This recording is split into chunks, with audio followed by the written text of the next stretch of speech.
So I think the top three messages in a nutshell would be, first one is malnutrition increases the risk of mortality in sick children.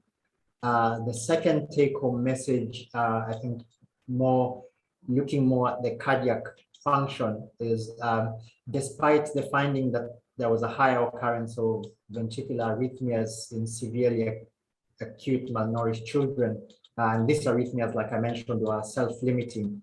There was no evidence of compromised global cardiac function in severe malnutrition compared to controls, and this was from the study that we did. So I think on this point, the heart generally adapts to the physiologic demand the body places on it. So once you're in malnutrition, your muscle mass is shrunken and the heart shrinks in proportion to the physiologic demand the body is placing on it. So there's no difference in terms of compromised function.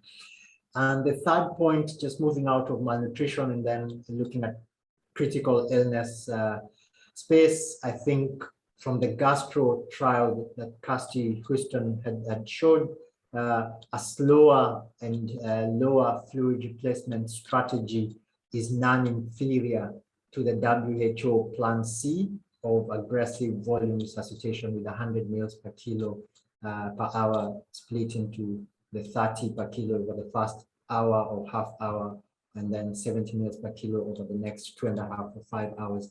I think those are the top three take-home messages from that I want the audience to take from this talk. We've bounced in between critical illness, severe malnutrition, cardiac dysfunction, but I hope at the end of the day I've tried to tie them well together.